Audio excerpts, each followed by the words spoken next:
Join us for another day on the water with the quickest competition boats anywhere. The power, the speed, the excitement that is USF1 Powerboat Racing. This is your Pit Pass. This week on Pit Pass, we find ourselves in Edmonds, Washington, where we'll be talking with Greg Jacobson, owner of Seaway Marine and the NGK race team. Greg, how are you? Good. Now, Greg, your driver, Tim Sebold, we all know about his family lineage in powerboat racing, but your family has quite a lineage in powerboat racing, doesn't it? Yeah, we do. It's not as grand as the Seabolds. This will be their 75th year of having a competitor on the water, starting with the grandpa, and then, of course, Bill, who won over 1,000 racers and has been inducted into the Motorsports Hall of Fame, and then Tim and Mike.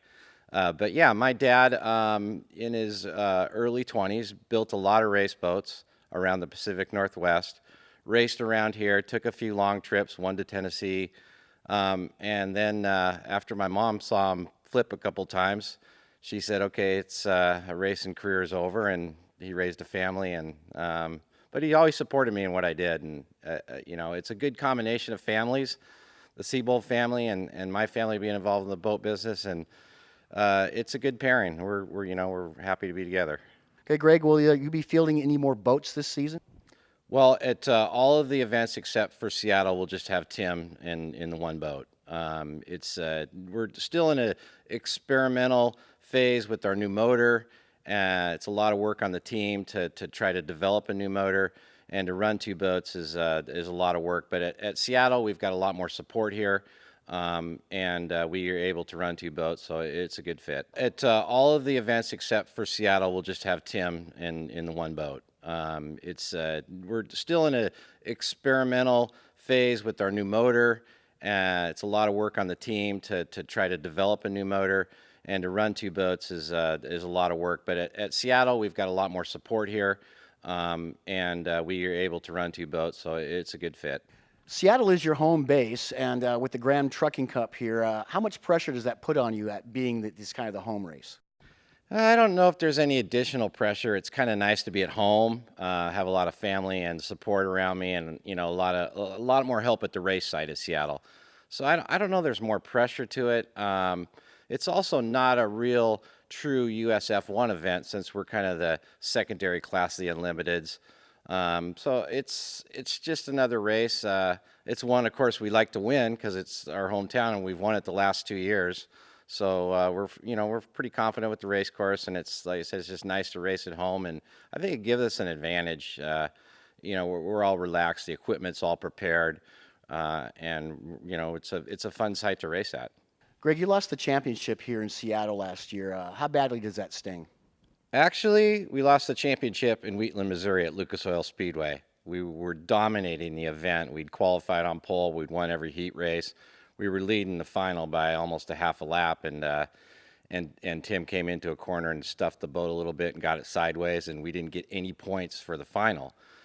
That was, from that point forward, an uphill battle because we almost ran the table from there. We finished second in LaPorte and had led that race at one point.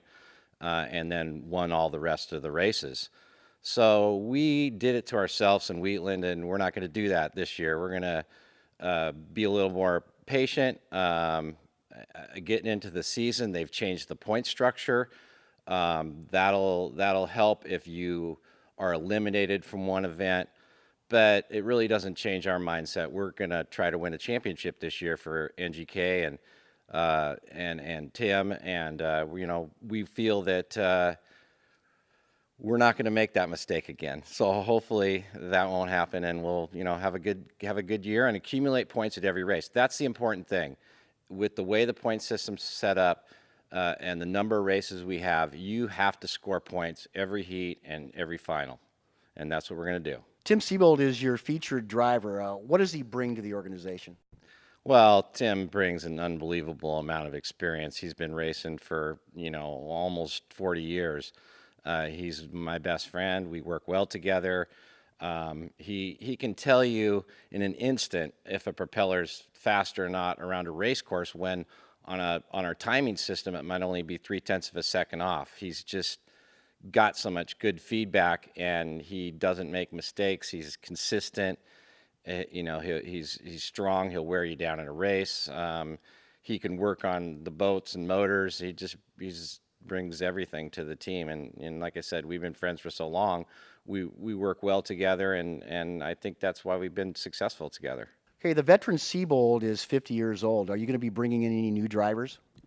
Well, Tim's still got a lot in the tank, as he showed last year. Again, you know, winning and dominating some events, and he doesn't get tired. He's strong. He's still got that fire in his eye.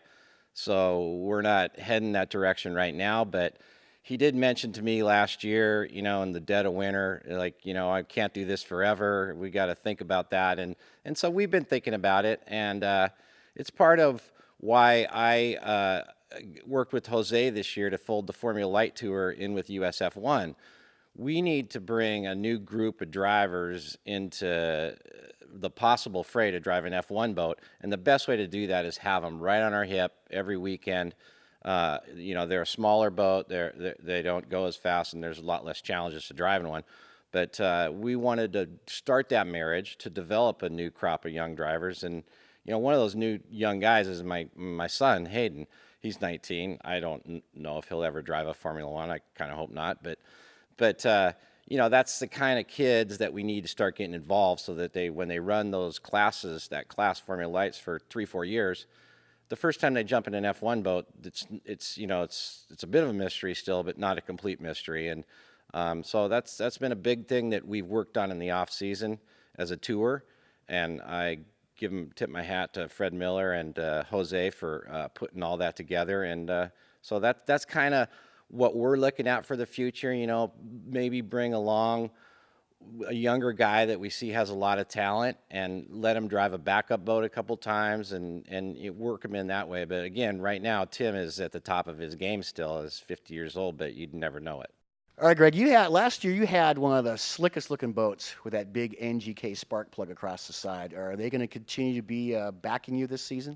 Yeah, fortunately, all of our sponsors came back. NGK, CDI Electronics, MarineEngine.com, and we're very fortunate to have them all back. And I think they enjoyed the first run with us last year, so to speak. And the NGK boat will look exactly the same. We've added a new boat, but yeah. So you know, we're very, very happy everyone's back. Yeah, I'd also like to add to your comment that we have one of the slickest looking boats on the water. That's completely done by Moto MG and Kevin Piles. Also working with NGK in a very short time frame, because we did that whole wrap in about a month last year.